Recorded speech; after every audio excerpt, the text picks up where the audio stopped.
Disclaimer clip. The video you're about to watch has some graphic content in it. What you are going to see is I am going to show you some basic butchering processes. Keeping in theme with the whole Tubby Guy Outdoors, keeping everything inexpensive and as cheap as possible so that the average Joe can go out and enjoy the outdoors.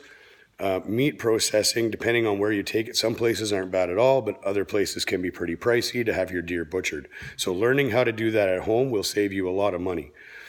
And it's also kind of satisfying. You know exactly what you're getting back and what you're getting and all that good stuff. So let me also say that I am not a butcher. This is, just tips that people have given me over the years and ways to do things. And this is very basic butchering, very basic butchering. I could get into it a lot more and do a lot more research and, do all the whole like inside round and sirloin tip and all that good stuff. But at the end of the day, getting the meat off the bone into the freezer and then later onto your table is the main goal. And the method that I use will get you there and get you there cheaply. So stay tuned. If this is something you're interested in, keep watching. Again, I'm not a butcher, so I know there's going to be guys out there that do this for a living and they're going to be all like, oh my God, what is he doing? But I'm telling you right now, it gets the job done, gets the meat off the bone, and gets it into your freezer for future use. So stay tuned. Okay guys, so what we're gonna do here to start with is we have our deer hanging. They've been hanging for the week.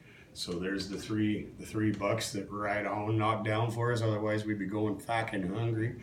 So what we're gonna do is I'm gonna start by taking out the back straps, and then I'm gonna move around and take out the tenderloins, and then I'm gonna remove the two front shoulders, and then we're gonna take it off of here, put it on the table, and get going. So all I'm gonna do here is just you find that spine, and you just kind of make a cut in.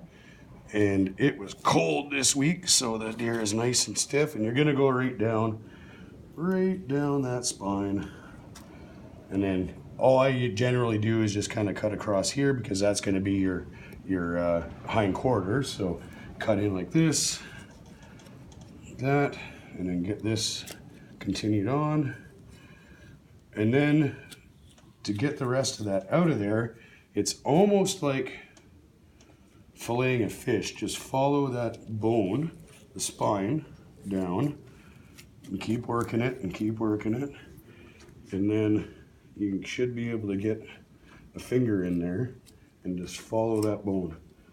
Follow the bone. And the deer wants to turn on me. Okay. That. And then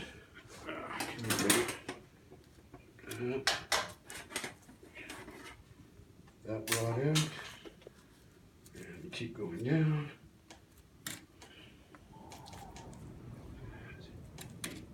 Okay, get that cut away from the ribs. Just keep following it down.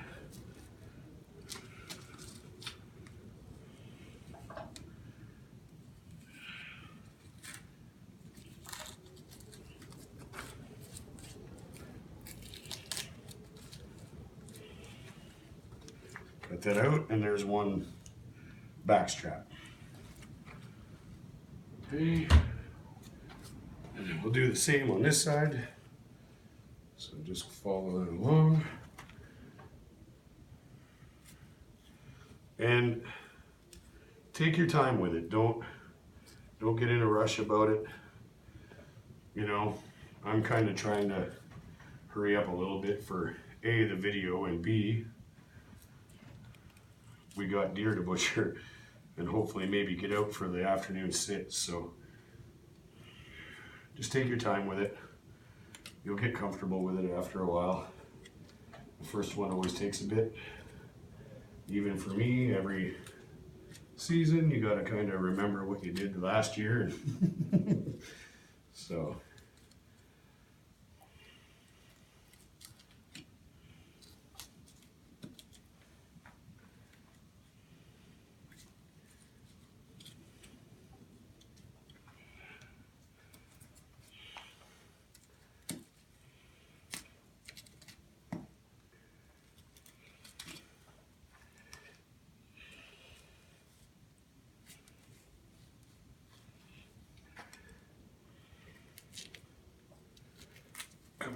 hindquarters.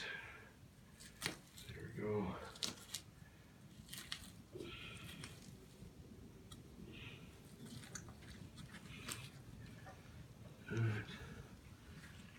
Let's cut that off there.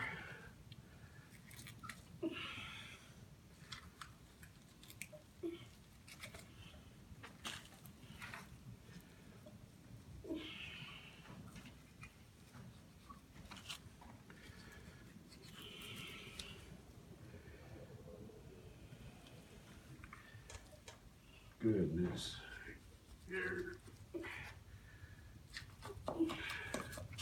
Okay, there's that one out. Okay, so now for the tenderloins. They're on the inside. That's those two strips right in here. So the same thing, find the backbone, follow it down, up, stay on the bone, and come right in, and then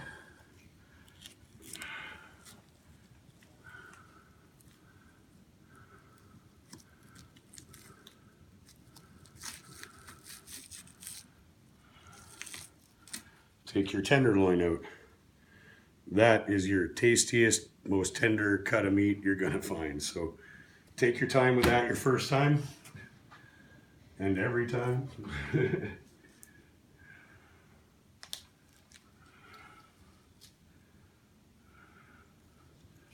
You want to try to not mess that up.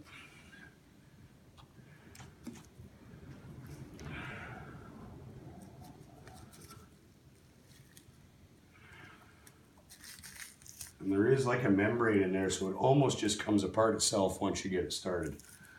So then once you get down to there, it'll just pop right off. Okay, so now for the shoulder, pretty much every game animal you're going to work on, there's really nothing in here holding this but the muscle mass that holds that socket together. So when you remove that connective tissue, the shoulder just comes off. So you find that division, and it's going to be right in there. You can see when you move it, it kind of separates on its own. That's where you're going to start cutting through. Right there. Give it a little pull. Like that. Come up. And high enough there, there we go. And then follow that down. And you see how it's just separating with that membrane? And just keep cutting that membrane. And then you're gonna get into that neck. So that muscle division right there, just follow that up. Like that. And there's your front quarter removed. We'll do that on this side. It's pretty, just the same process. Just give it a little pull once you get through that bottom piece. That.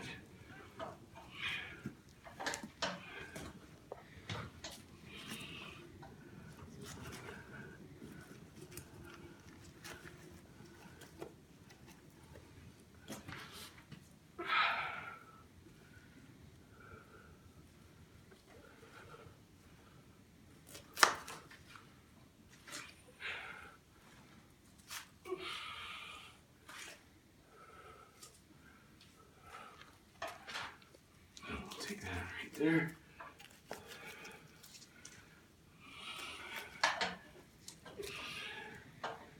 Come on now. There we go. So now what we're going to do is we're going to use a bone saw. We're going to take that off, rib cage off, and then we can deal with that with the neck meat and everything else.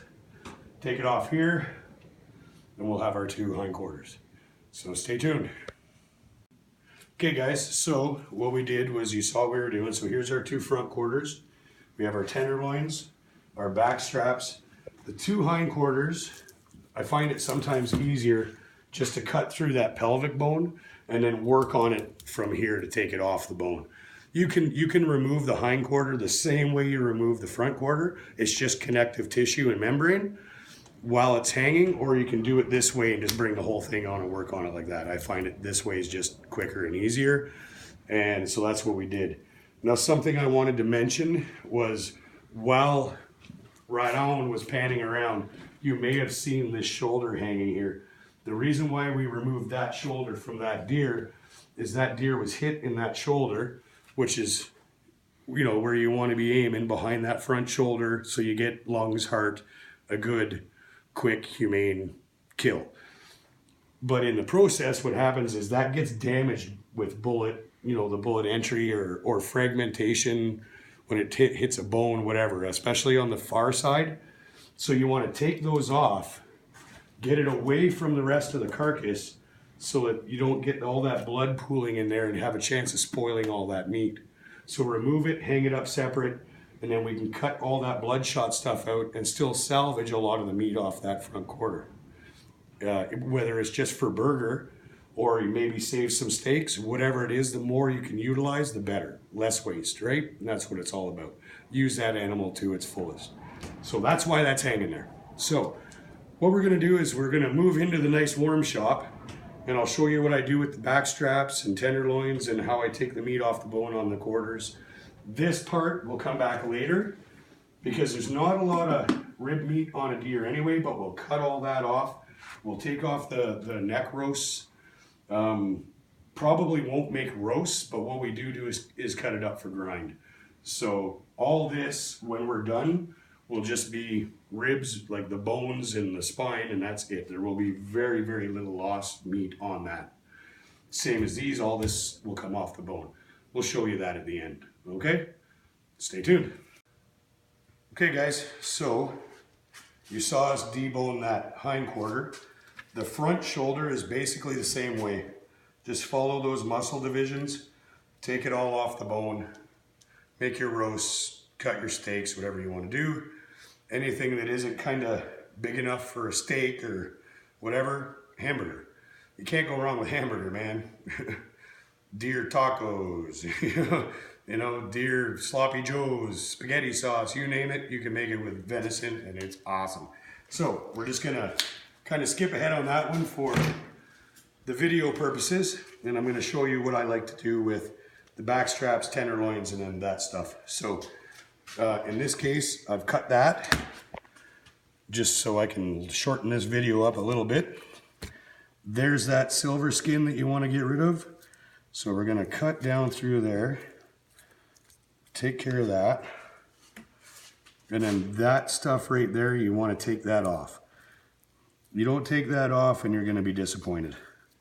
So just try to stay as close to that silver skin as you can, just like when you're filleting a fish. You don't waste a lot of meat, but it'll make it that much more enjoyable when you go to eat it. So we'll just skin that all down. And I'll do a much better job once I'm getting busy because we got 3 deer to do, but for the sake of the video, that's what you want to do. You want to have none of that silver skin on there, so just get rid of it, okay?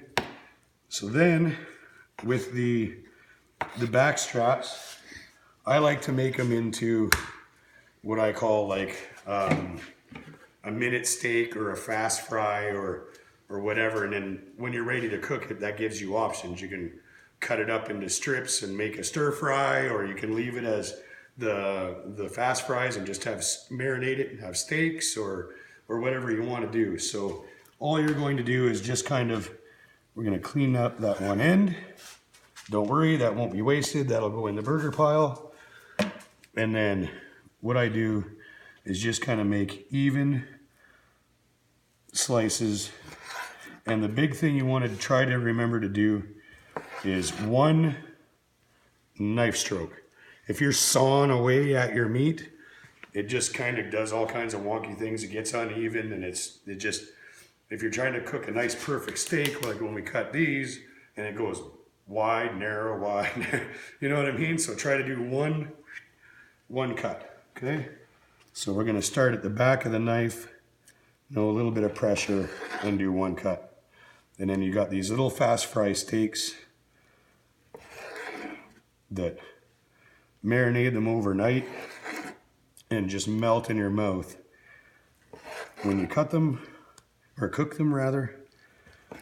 And if you can try and keep them all fairly, you know, the same thickness, even better. And as you do this more and more, you'll get better at it and quicker at it.